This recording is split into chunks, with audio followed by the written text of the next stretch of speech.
नमस्कार, स्वागत है आपका सी बिजनेस में। मैं हूं दीपक डोभाल और आप देख रहे हैं आपकी खबर आपका फायदा। देखिए, कोरोना में दिल्ली समेत कई शहरों में जो नॉन कोविड मरीज हैं उनकी जान पर एक तरह से आफत बढ़ा दी है। हो क्या रहा है? दरअसल कोविड के बढ़ते मामलों को देखकर कई हॉस्पिटल्स में ओपीडी बंद हो गई हैं। जो शेड्यूल्ड ऑपरेशंस थे उनको टाल दिया गया है। यहां तक कि दिल्ली के ट्रॉमा सेंटर को भी कोविड अस्पताल में तब्दील करके वहां पर बेड्स रिजर्व कर दिए गए हैं। अब सवाल यह है कि अगर यह संक्रमण हल्का है, जैसा कि दिखाई भी दे रहा है, अगर हॉस्पिटलाइजेशन की नौबत उतनी नहीं है जितनी सेकेंड वेव या फर्स्ट वेव में थी, तो फिर ऐसे में जो पुराने गंभीर रूप से बीमार पेशेंट्स हैं, जिनका इलाज चल रहा है, जिनको अत्यंत आवश्यकता है ऑपरेशंस की और इलाज की, उनके इलाज को आखिर क्यों रोका जा रहा है? क्या हम उनके इलाज की कोई बेहतर व्यवस्था नहीं कर सकते? क्या ये उनके अधिकारों पर कुठाराघात नहीं है? इन तमाम मुद्दों पर आज हम बात करेंगे। साथ ही साथ हम ये समझने की भी कोशिश करेंगे कि ओपीडीज को बंद कर देना या फिर कोविड अस्पतालों में बेड्स को रिजर्व कर देना कोविड पेशेंट्स के लिए, क्या ये वक्त की जरूरत है या फिर ये ओवर रिएक्शन है? ये बहुत महत्वपूर्ण मुद्दा है क्योंकि तमाम इलाकों से हमें इस तरह की शिकायतें आ रही हैं कि पुराने और गंभीर रूप से बीमार मरीज एक बार फिर से कोविड संक्रमण की इस लहर का सामना कर रहे हैं और उन पर शायद ये लहर ज्यादा भारी पड़ रही है बनिस्बत उनके जो संक्रमण की चपेट में आ रहे हैं। रिपोर्ट देखिए, मामला समझिए। बेहद खास मेहमानों के साथ लौट रहे हैं।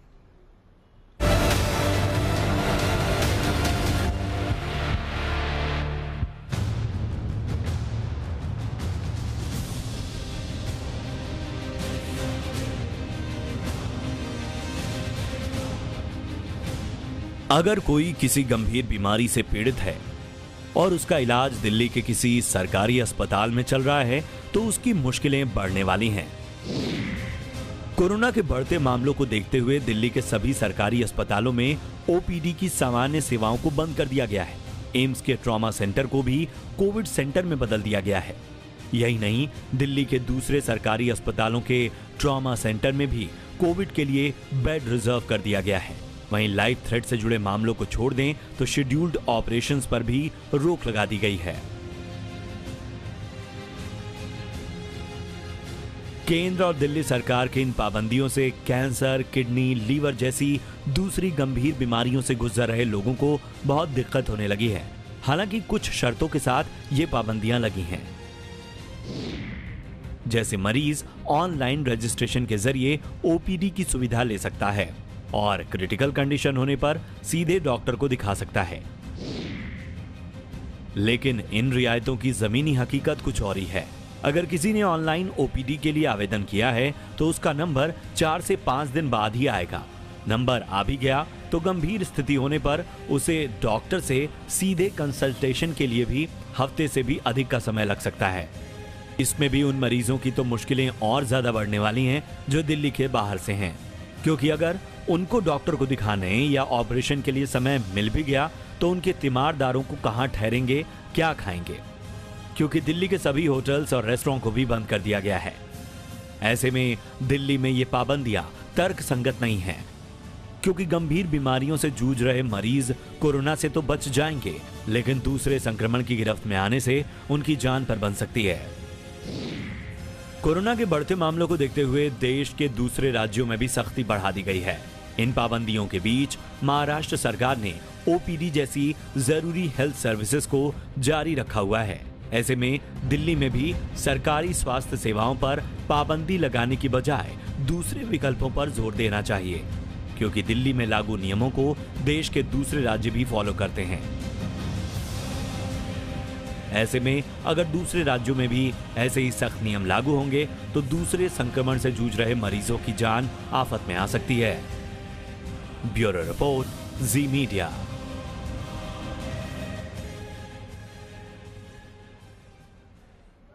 दो बेहद खास मेहमान आज हमारे साथ मौजूद है, लेकिन उससे पहले आज के 3 सवाल, जिन सवालों के इर्द गिर्द आज की हमारी चर्चा घूमेगी। पहला सवाल यही है कि दिल्ली में स्वास्थ्य सेवाओं पर जो पाबंदी लगी है वो कितनी जायज है? देखिए, बाकी चीजों पर आप पाबंदी लगाइए, हालांकि उस पर भी एक बहस हो रही है कि क्या ये हमने एक्स्ट्रा पैनिक मोड का बटन जरूरत से ज्यादा पैनिक की सिचुएशन तो नहीं पैदा कर दी है। इस पर भी चर्चा करेंगे, लेकिन स्वास्थ्य सेवाओं पर जो पाबंदी है वो थोड़ा चिंता का सबब ज्यादा है। इसके अलावा गैर जरूरी माफ कीजिएगा, जो गैर कोरोना मरीजों का जो इलाज है उसमें जो दिक्कतें हो रही हैं उसकी जवाबदेही आखिर किसकी होगी, है आज का हमारा दूसरा सवाल। और तीसरा सवाल आज का हमारा कि ओमिक्रॉन इतना खतरनाक अगर नहीं है, जो कि स्वाभाविक रूप से दिखाई भी दे रहा है, एविडेंट भी है, फिर भी ऐसी सख्ती क्यों, खास तौर से स्वास्थ्य सेवाओं पर पाबंदी कितनी जायज। तो ये आज के हमारे 3 सवाल। 2 खास मेहमान इस वक्त मेरे साथ जुड़ चुके हैं, देश के जाने माने पब्लिक हेल्थ एक्सपर्ट और सीनियर एपिडेमियोलॉजिस्ट डॉक्टर चंद्रकांत लहरिया साहब हमारे साथ हैं। डॉक्टर लहरिया, बहुत बहुत स्वागत है आपका। और हमारे साथ हैं डॉक्टर संजय राय, जो कि प्रोफेसर हैं कम्युनिटी मेडिसिन के एम्स दिल्ली में। डॉक्टर राय, बहुत बहुत स्वागत है आपका हमारे शो पर। डॉक्टर राय, मैं आपसे ही चर्चा की शुरुआत करना चाहूंगा। आप एम्स में हैं और एम्स में जिस तरह की पाबंदियां लगी हैं, हम जानते हैं कि सिर्फ दिल्ली नहीं बल्कि आसपास के राज्यों के तमाम जो मरीज हैं बहुत जद्दोजहद के बाद एम्स में पहुंचते हैं, नंबर आता है, बेड मिलता है, ऑपरेशन का वक्त मिलता है। ऐसे में कोविड अगर इतना ज्यादा संक्रामक तो है, लेकिन अगर गंभीर रूप से लोग बीमार नहीं हो रहे हैं, जैसा कि एविडेंट भी है, हॉस्पिटलाइजेशन की नौबत नहीं आ रही है, तो फिर उन लोगों का क्या कसूर सर, जो पहले से बीमार हैं और उनके शेड्यूल्ड हैं ऑपरेशंस वगैरह? देखिए, इसको अगर हमें देखना है तो कई पहलुओं पे इस पे विचार करना पड़ेगा। जैसे कि इसका उद्देश्य क्या है। अगर हम स्वास्थ्य सेवाओं को बंद कर रहे हैं, क्या संक्रमण को न फैले इसलिए कर रहे हैं, या उन मरीजों को संक्रमण हो जाएगा ऑपरेशन के बाद, शायद वो खतरा थोड़ा सा बढ़ जाएगा इसलिए हो सकता है। और इन दोनों को अगर हम देखें तो जैसे कि आपने अभी बताया कि ट्रॉमा सेंटर को बंद किया गया, बहुत से हॉस्पिटल्स में जो है ओपीडी कट हो गई। कई तरीके की जो है बीमारियां जो हैं हमारी कंट्री में जो है जो जानलेवा रहती हैं। अभी मैं बात करूं जैसे बच्चों में जो है डेली 5 साल से कम के बच्चे जो है करीब 2000 के आसपास, 1800 से 2200 डेथ होती है। मॉल न्यूट्रिशन से रिलेटेड डेथ्स जो होती हैं, तो ह्यूज नंबर ऑफ डेथ्स होती हैं। उनको हमें इसमें थोड़ा सा सामंजस्य स्थापित करना चाहिए कि रियली किस एक्टिविटी में जो है हमें ज़्यादा बेनिफिट होने वाला है, लाभ किस में ज़्यादा है, कितनी की हम जान बचा सकते हैं। क्योंकि ओवरऑल स्वास्थ्य सेवाओं का सबसे बड़ा जो ऑब्जेक्टिव होता है, एक तो जान बचाना और मॉर्बिडिटी की कष्ट को कम करना। इन दोनों में तो जो रूटीन सर्जरी है उनको तो थोड़ा सा हम मान लीजिए जस्टिफाई कर भी सकते हैं कि अभी जो है हो सकता है रूटीन सर्जरी जिनकी इमरजेंसी नहीं है वह जो है 2 महीने बाद भी हो सकती है।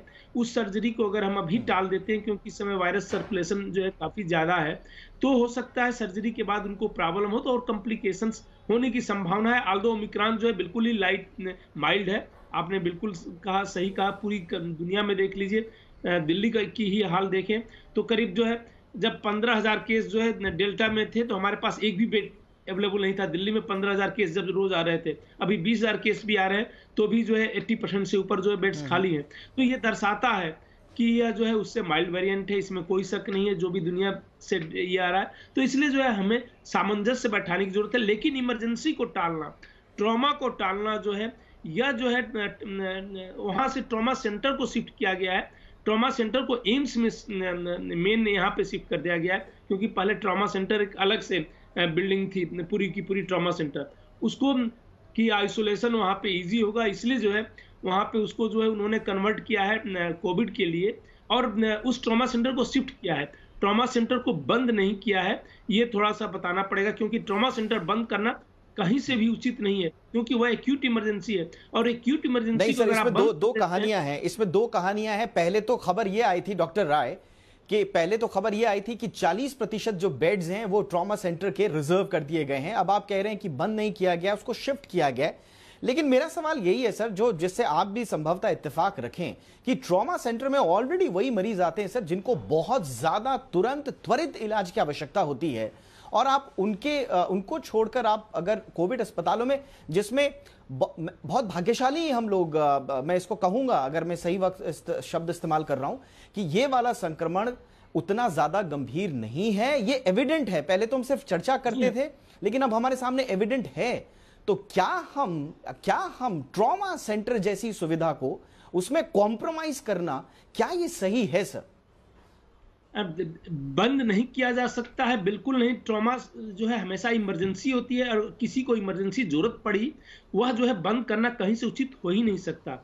वही मैंने कहा कि मैं एम्स की बात बता सकता हूँ कि यहाँ शिफ्ट किया गया, ये बंद ट्रॉमा सेंटर को वहां से कोविड में कन्वर्ट किया गया, ट्रॉमा हॉस्पिटल जो है हमारा जयप्रकाश नारायण, बट उसको शिफ्ट किया गया है मेन इमरजेंसी में, जो हॉस्पिटल की मेन इमरजेंसी है, क्योंकि बंद करना जो है कहीं से कोई जस्टिफाई नहीं कर सकता। ट्रॉमा पेशेंट में जो है हम तुरंत जो है किसी की जान बचा सकते हैं, यंग लोगों की जान बचा सकते हैं, सबकी जान बचा सकते हैं, जबकि कोविड से जो है बहुत ही कम जो है इफेक्टिव ट्रीटमेंट जो है इस समय जो है, हमें ऑक्सीजन की जरूरत नहीं पड़ रही है, हमें वेंटिलेटर की उतनी जरूरत नहीं पड़ रही है, तो उतनी जान नहीं बचा सकती जितनी कि ट्रॉमा में बचाई जा सकती। मैं यही अर्ज कर रहा था सर। मैं जरा डॉक्टर लहरिया के पास जाऊंगा। जी डॉक्टर राय, बिल्कुल आपने सही कहा, और यहां पर यह बात भी कम से कम साफ हो रही है कि बंद नहीं किया गया, शिफ्ट किया, लेकिन उसके बावजूद कॉम्प्रोमाइज तो किया गया है। शिफ्ट करना, उसको इमरजेंसी रूम के साथ अटैच कर देना, ट्रॉमा जैसी एक अलहदा और एकदम हमने इसको सेपरेट फैसिलिटी के तौर पर रखा था, गंभीरता को देखते हुए, ट्रॉमा की आवश्यकता को देखते हुए। डॉक्टर लहरिया, आपकी इस पर क्या राय है? क्योंकि सिर्फ एम्स की बात नहीं है, सिर्फ ट्रॉमा की बात नहीं है, बहुत सारे हॉस्पिटल्स ऐसे हैं, मैं देश के दूसरे राज्यों के भी कुछ खबरें पढ़ रहा था जहां पर ओपीडीज बंद कर दी गई हैं, जहां पर जो पुराने ऑपरेशंस थे उनको टाल दिया गया है, जहां पर इमरजेंसी तुरंत वो लोग नहीं ले पा रहे हैं। हवाला ये दिया जा रहा है कि बहुत तेजी से ओमिक्रॉन फैल रहा है या नया कोरोना का वेरिएंट फैल रहा है और इस वक्त आपका इलाज मुमकिन नहीं है। ये कितना आप गंभीर मानते हैं इस वक्त? 2 साल का अनुभव फिर हमारे किस काम का? तो मैं आपकी उसी बात से स्टार्ट करूंगा कि इस महामारी को 2 साल हो चुके हैं। महामारी की शुरुआत से ही हम सुनते आ रहे हैं कि महामारी से लड़ने के लिए हमें स्वास्थ्य सेवाओं को सुदृढ़ करना होगा, चाहे वो एडिशनल बेड्स हों या एडिशनल मैन पावर हो। अब जब ओमिक्रॉन के चलते तीसरी लहर आ रही है देश में, तो हम जानते हैं कि एब्सोल्यूट नंबर ऑफ केसेज की संख्या, मामलों की जो संख्या है वो बढ़ गई है, लेकिन हॉस्पिटलाइजेशन की जरूरत कम रही है। लेकिन अगर उस हॉस्पिटलाइजेशन के कम रहते हुए भी स्वास्थ्य, बाकी जो नॉन कोविड लेकिन जरूरी स्वास्थ्य सेवाएं, उनको अगर रोकना पड़े, तो यह 2 बातों को दर्शाता है। यह 2 बातों को दर्शाता है कि पहली बात कि हमने पर्याप्त तैयारी नहीं की। अब 2 साल के अंदर हमें दोनों सेवाओं को साथ साथ चलाते रहना होगा, वो ऐसी सुविधाएं करने की जरूरत थी, लेकिन उतनी पर्याप्त तैयारी नहीं है। दूसरी चीज है कि महामारी हो या कोई भी अन्य चुनौती, उसमें प्रिपेयर्डनेस एक अच्छा तरीका है। और खासतौर से अगर जब कोई बीमारी, खासतौर से जो तीसरी लहर है उसमें मृत्यु दर या हॉस्पिटलाइजेशन रेट कम है, तो अगर हम बाकी स्वास्थ्य सेवाओं को कम कर देते हैं तो उससे जो अन्य स्वास्थ्य सेवाओं की लोगों को जरूरत है उनसे, उसकी वजह से अधिक नुकसान पहुंच सकता है, क्योंकि वो स्वास्थ्य सेवाएं रुक जाएंगी और जितनी जान हम इससे बचा पाएंगे कोविड-19 से, उसकी तुलना में अन्य जानें जो अन्य बीमारियों से, जो नॉन कोविड सर्विस हैं, उससे वो जा सकती हैं। तो अभी भी मौका है। खासतौर से मैं एक बात यहाँ पे याद दिलाना चाहूंगा कि चूंकि फिलहाल जो तीसरी लहर है वो बड़े शहरों में फैल रही है, लेकिन संभव है कि यही स्थिति मध्यम दर्जे के शहरों में और छोटे शहरों में आएगी, वहां पर भी लहर फैलने की पूरी संभावना है, क्योंकि ओमिक्रॉन संक्रामक है।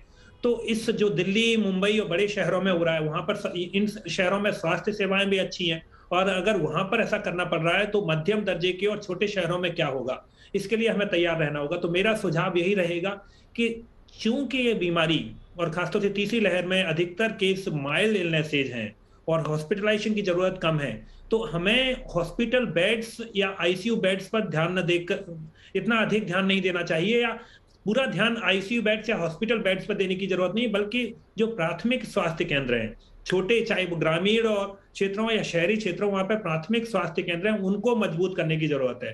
तो जिन लोगों को खांसी जुकाम या डॉक्टर से सलाह लेने की जरूरत है वो वहां पर जा सकें, और अस्पतालों को जहां पर बेड्स और आईसीयू होते हैं उनको खुले रखने की जरूरत है, खुले रखने के लिए कोविड के लिए भी और साथ में नॉन कोविड सर्विसेज के लिए।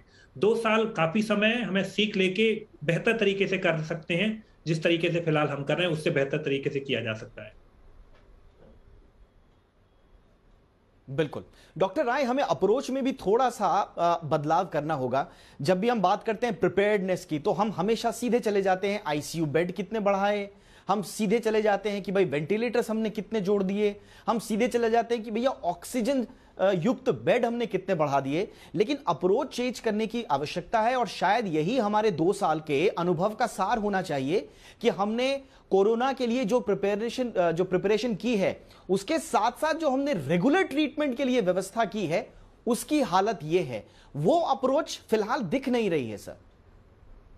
जी हाँ, देखिए बिल्कुल मैं डॉक्टर चंद्रकांत की से बिल्कुल सहमत हूँ कि अगर 2 साल में हमने सीख नहीं ली, तो फिर कब सीखेंगे? अपने ये नहीं है कि अब बिल्कुल आया, 2 साल में हम काफ़ी एविडेंस जनरेट कर चुके हैं। पूरी दुनिया में एविडेंस जनरेट है, हमारी लोकल एविडेंसेस जनरेट हैं, हमें उस पे काम करना चाहिए। जैसे अब अभी जो है कंटेक्ट ट्रेसिंग पे उतना न जोर दे के बात हो रही थी, तो एविडेंस जनरेट हुए, क्योंकि जिस टाइप की बीमारी है हमने सब कुछ बंद किया।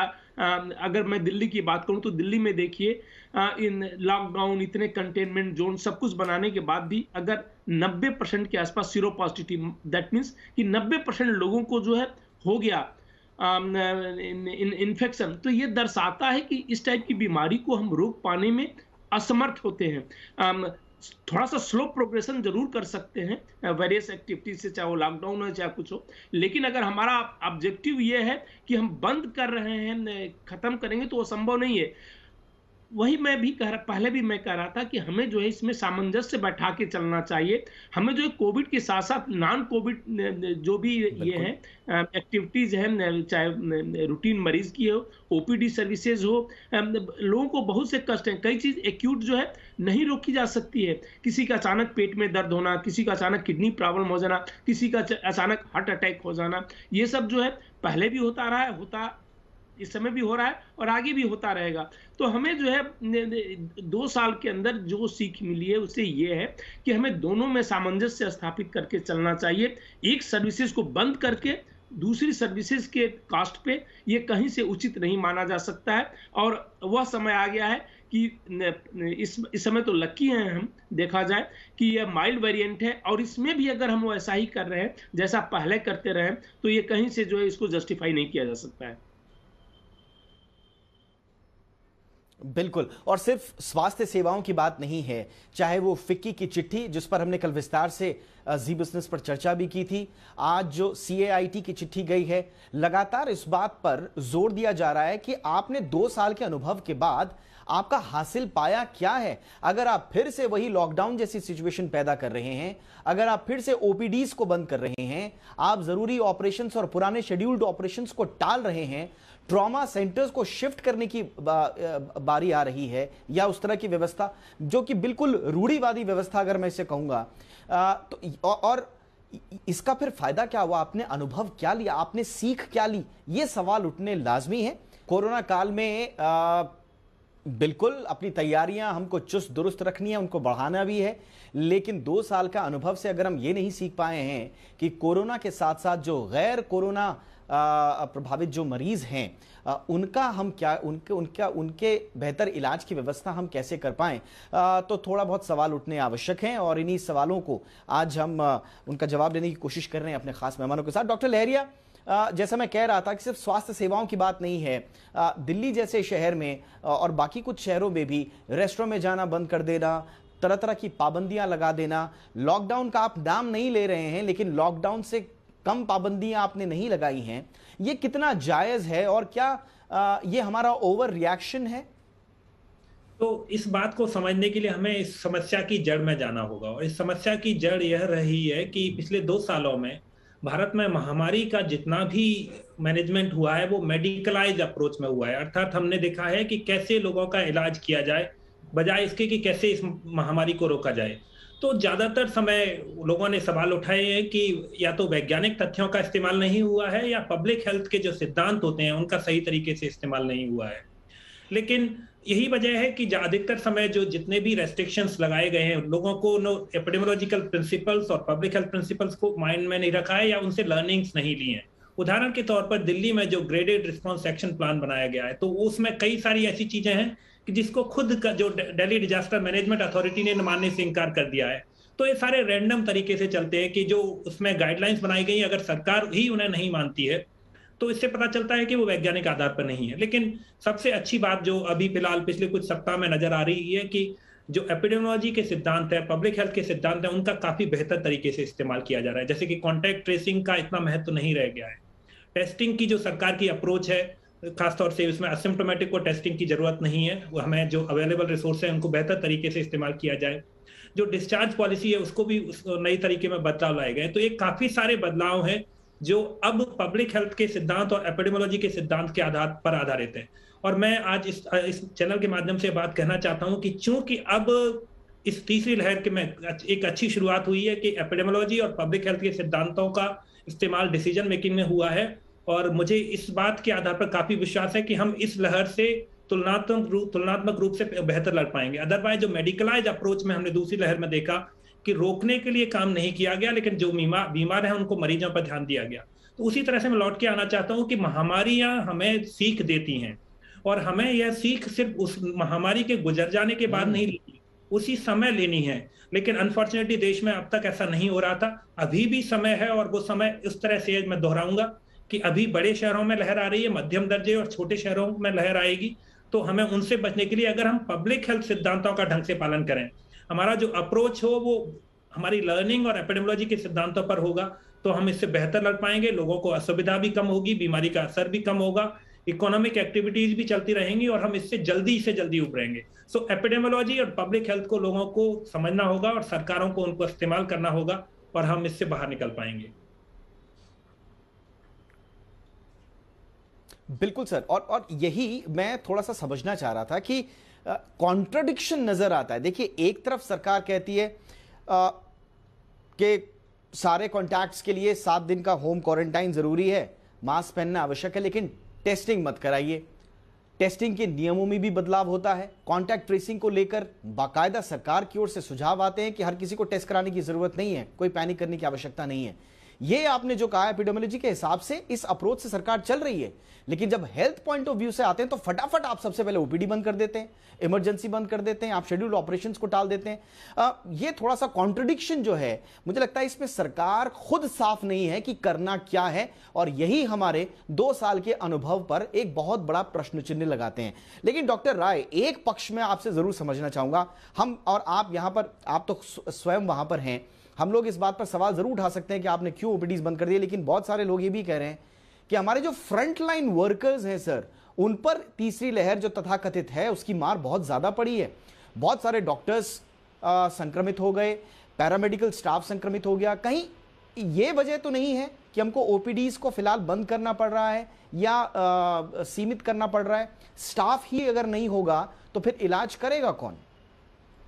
देखिए, एक छोटी सी वजह हो सकती है, बहुत बड़ी वजह ये नहीं हो सकती, क्योंकि एक तो जैसे आइसोलेशन पीरियड पहले 10 दिन था, वह 7 दिन हो गया। पहले जो है स्टाफ की हमें कमी इसलिए भी हो जाती थी कि क्वारंटीन में हम भेज देते थे, वह जरूरत नहीं है, क्योंकि जैसे डॉक्टर चंद्रकांत ने बताया कि हम जो है एपिडेमियोलॉजी के प्रिंसिपल को जो है फॉलो कर रहे हैं, और वही जरूरत है। तो ये एक बहुत ही छोटा कारण हो सकता है, क्योंकि सारे लोग जो है, एक तो डिजीज माइल्ड है, दूसरा जो है सभी फुल्ली वैक्सीनेटेड है। अब तो हम उनको बूस्टर भी दे रहे हैं, तो या तो हमें अपने बूस्टर पे, अपने वैक्सीन पे भरोसा नहीं है, या इस पे भरोसा नहीं है कि डिजीज जो है माइल्ड है।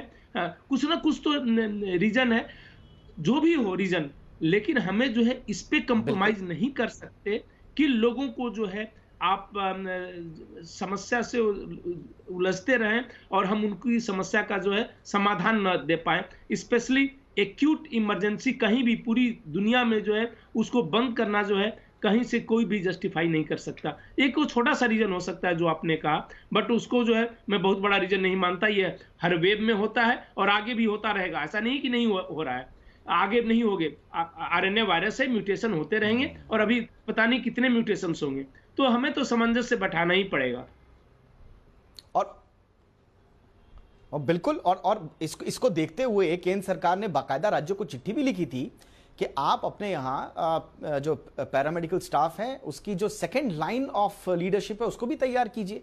जो स्टूडेंट्स हैं, मेडिकल स्टाफ को आप कैसे रिप्लेस करेंगे, फ्रंट लाइन अगर प्रभावित होती है उसके लिए भी कोई तैयारी दिखी नहीं। और आपने बिल्कुल सही कहा, सीरो प्रिवेलेंस में दिल्ली का मैं एग्जांपल ले रहा हूं, बाकी शहरों का आप देखिए, लेकिन दिल्ली जहां पर सबसे ज्यादा पाबंदियों की मार पड़ी है, 90% सीरो प्रिवेलेंस है, यानी कि वहां पर ऑलरेडी लोगों में एंटीबॉडी थी।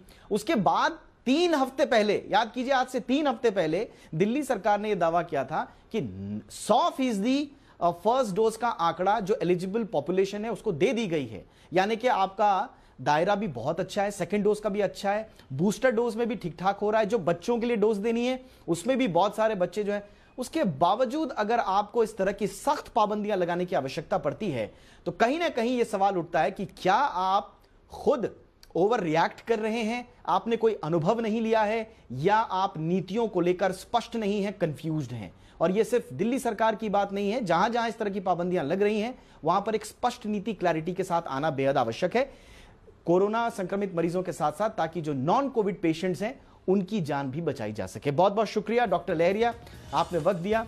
Doctor Rai, thank you so much, आपने हमारे शो पर अपना विश्लेषण रखा, बहुत बहुत शुक्रिया।